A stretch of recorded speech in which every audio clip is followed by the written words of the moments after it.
Bonjour à tous, donc aujourd'hui on se retrouve pour une vidéo, une journée dans mon assiette. Avant de commencer donc cette vidéo, comme à chaque fois quand il s'agit d'alimentation, je le répète mais je le redis encore aujourd'hui, je ne suis pas je n'ai pas de connaissances médicales, je ne suis pas professionnelle de santé. Je vous partage mon expérience que moi je m'applique. Pour autant ça ne veut pas dire que c'est top, que c'est ce qu'il faut faire. Non, c'est ce que moi je fais, voilà. Donc vous ne verrez aucune information concernant les quantités, que ce soit sur ma chaîne YouTube ou sur Instagram. Et voilà, c'est un choix, comme je vous l'ai dit, je ne veux pas vous influencer dans vos protocoles, donc il n'y aura jamais de communication à ce sujet-là. Donc dans cette vidéo, j'aurais pu vous faire une journée dans mon assiette avec la version où je me lève le matin à 8 h, je suis déjà maquillée, je m'étire, j'ouvre mes volets, mais bon voilà, j'ai fait le choix de ne pas vous faire une démonstration télé-shopping, hein. Le but de la vidéo, c'est de voir ce qu'il y a dans mon assiette. Donc voilà. En ce qui concerne le petit déjeuner, qui est le premier repas de la journée pour moi, je m'accorde vraiment le temps de manger au petit déjeuner. D'ailleurs, pour ceux qui n'ont pas vu la vidéo, je vous mets en lien la vidéo sur le top 5 de mes petits déjeuners préférés. En règle générale, c'est un des 5 que je vous ai proposé dans cette vidéo qui ressort. Donc là, voilà, j'en sélectionne un pour cette vidéo. Je sélectionne donc du coup le porridge pour cette journée-là. Et donc du coup, je le prends le matin. Je m'accorde vraiment le temps de déjeuner le matin. Alors ce qui est très marrant puisque en fait avant la sleeve j'étais quelqu'un qui déjeunait pratiquement jamais et maintenant c'est vraiment quelque chose, c'est un temps dont j'ai vraiment besoin le matin. Donc voilà, je prends le temps pour mon petit déjeuner. Ensuite il faut savoir que moi je ne bois jamais pendant mes repas. J'évite, bon ça peut m'arriver une fois comme ça de boire une gorgée ou deux, mais globalement c'est quelque chose que j'essaye de tenir. Donc dans la matinée, eh ben, je bois souvent vous savez les gros mugs de thé. Et parfois je prends aussi un chocolat chaud, ça dépend des matins, ça dépend de mes envies. Il y a aussi des matins où j'ai pas très faim, donc voilà, je m'adapte par rapport à ça. Si vraiment un matin j'ai une fringale, j'ai vraiment faim, etc., je vais plutôt partir sur un fruit ou éventuellement un yaourt. En fait mes collations sont souvent basées sur des fruits ou des yaourts. Donc voilà. Donc ça en général c'est sur la matinée. Vous allez certainement me demander aussi l'eau. Alors il faut savoir que moi j'ai la particularité de ne pas apprécier du tout l'eau le matin. Avant 11 h, 11 h 30, j'ai énormément de difficultés à boire de l'eau. Ça m'écœure réellement. Donc bien souvent en fait c'est pour ça que je bois du thé, etc. Mais l'eau pure c'est plutôt dans l'après-midi. Voilà. Ensuite vient le second repas de la journée qui est donc le repas du midi. Alors le midi, généralement il y a deux options. Soit bon bah j'ai faim normalement donc je fais un repas équilibré comme celui que vous pouvez voir là avec par exemple des pâtes, des champignons avec du poulet ou bien des haricots verts avec je sais pas des pommes de terre, un steak haché, voilà des choses comme ça où j'essaye d'avoir des féculents, des légumes et de la viande. Enfin des protéines. Mais ça peut m'arriver aussi, ça arrive assez souvent que le midi j'ai pas forcément beaucoup d'appétit. Donc dans ce cas-là je vais plutôt opter pour plus un repas qui contient des protéines, ça je l'enlève jamais de mes repas, mais avec plus de légumes comme par exemple un poivron farci ou encore une salade avec une petite part de tarte, des choses comme ça. Mais voilà, ça va pas être forcément des choses qui vont remplir l'estomac, qui vont avoir des féculents, etc. Ça m'arrive aussi. Donc après en fonction de ce que j'ai mangé le midi, bah, j'adapte ma collation et forcément mon repas du soir, ça c'est inévitable. En général en collation quand j'ai mangé léger le midi, j'ai besoin de quelque chose de plus consistant, donc je vais par exemple prendre un petit ramequin avec par exemple du fromage blanc, un peu de flocons d'avoine pour que là il y ait un peu le féculent que j'ai pas mangé à midi finalement et que ça me tienne jusqu'au soir. Je vais pouvoir manger un fruit, mais un fruit peut-être un peu plus consistant comme la banane plutôt qu'une compote. Vous voyez, banane avec des pruneaux, c'est des choses que je peux faire aussi en collation. Voilà, ça va être quand j'ai mangé très peu, enfin plutôt léger le midi. Par contre, quand j'ai mangé un repas standard, c'est vrai que je vais favoriser plutôt des collations peut-être un peu plus légères. Ça va être un yaourt, parfois aussi avec un petit truc de plaisir. J'aime bien de temps en temps un petit gâteau au chocolat. Voilà, vous le savez, hein, je suis gourmande. Donc voilà, ça va être ce genre de collation. D'ailleurs, dites-moi si vous aussi, vous avez des collations un peu fétiches, des petites choses que vous aimez bien, des petites gourmandises et tout. C'est sympa de partager ça. Vous me donnez beaucoup d'idées en plus en ce moment dans vos commentaires. Certains d'entre vous me font saliver des fois. Donc n'hésitez pas à me dire en commentaire.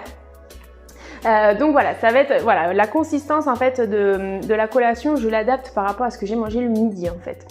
Et le soir, ben, c'est pareil, soit j'ai faim normalement, donc je vais faire un repas standard, ou soit ben, j'ai plus ou moins faim, donc c'est pareil, j'adapte. En général, le soir, c'est plutôt des repas un peu mixtes, ça va être, en plus, je cuisine aussi pour toute la famille, donc voilà, c'est des repas aussi peut-être un peu plus variés. Donc voilà, généralement quand j'ai pas mangé de féculents le midi, je fais quand même très attention à avoir des féculents le soir parce que j'ai constaté que si je fais 2 repas dans la journée sans féculents, soit j'ai une grosse fringale en fin de soirée, ou alors soit je peux ne pas me sentir bien, avoir des espèces de vertiges, etc. Donc là, maintenant je m'impose au moins un repas avec des féculents obligatoirement.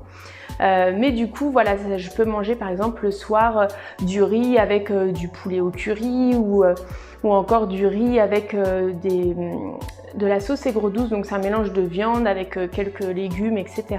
Donc ça, c'est des repas que je fais souvent le soir. Comme ça, voilà, toute la famille en profite aussi. Ces petits exemples de menus, c'est pour vous montrer qu'en fait, c'est pas standard. Je me dis pas, ah non, faut impérativement qu'à midi, j'ai féculents, légumes, protéines.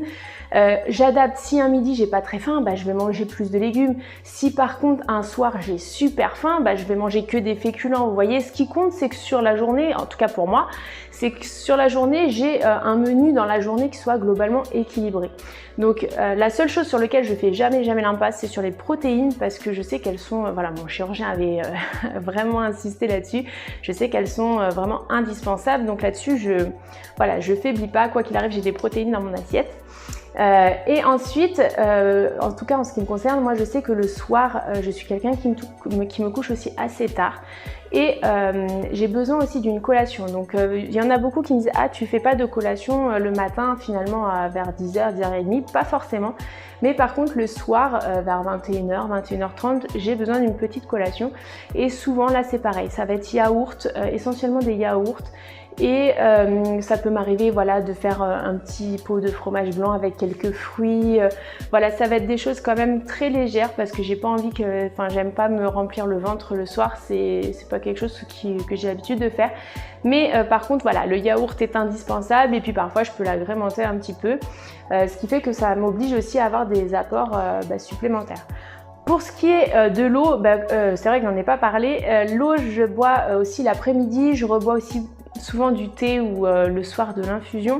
J'essaye vraiment de m'appliquer l'objectif des 1,5 litre par jour. C'est pas facile en tout cas me concernant. Vous savez que pour moi la gestion de l'eau c'est toujours quand même un petit peu épineux comme on dit.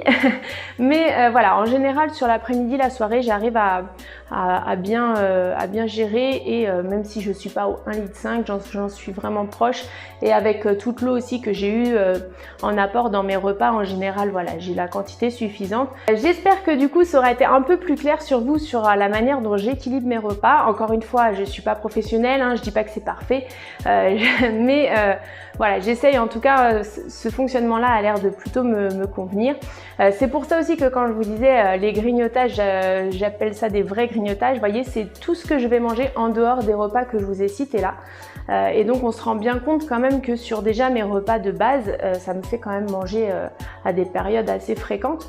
Donc si je mange en plus au-delà de ces repas-là, ça commence à faire beaucoup et c'est ça que j'appelle réellement des grignotages. Voilà, c'est aussi pour que vous puissiez visualiser la façon dont je fonctionne et comment je mange finalement sur la journée pour que vous puissiez comprendre ce que j'appelle vraiment aussi grignotage. Voilà. N'hésitez pas à me dire comment vous fonctionnez. Est-ce que vous avez, je sais pas, d'autres recommandations? Peut-être que vous équilibrez pas du tout de la même façon que moi. Voilà, donc n'hésitez pas à me dire en commentaire. Une autre précision aussi, là je vous parle de journée standard, de monsieur, madame, tout le monde au quotidien. Maintenant, qu'on soit clair, demain on a un week-end de fête, ça va être pendant 2 jours la fête. Clairement, je vais pas regarder si j'ai féculent, voilà, s'il y a des choses qui me font plaisir, je vais me faire plaisir, je vais en profiter, c'est super important. Et l'équilibre que j'ai pas eu sur ces 2 jours de fête, je vais le rééquilibrer sur la semaine.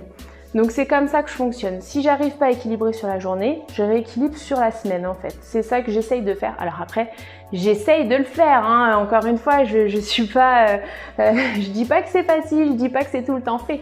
Mais en tout cas, c'est ce que j'essaye de m'appliquer et ça a l'air de plutôt fonctionner puisque voilà, vous voyez, hein, je vous ai partagé des cheat meals, etc.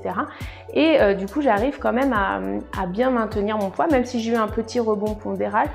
Voilà, j'arrive à le stabiliser et puis à avancer quoi, à nous dire que bon bah c'est bon, c'est pas grave, j'ai 2 kilos de plus, c'est pas la fin du monde et que l'essentiel c'est que ça s'arrête là et que je retrouve un équilibre. Donc voilà. Pour tous ceux qui arrivent jusqu'au bout de la vidéo et que je puisse le savoir, je vous invite à écrire en commentaire Yes Choupinette, comme ça en lisant votre message, je saurai que vous regardez les vidéos jusqu'au bout.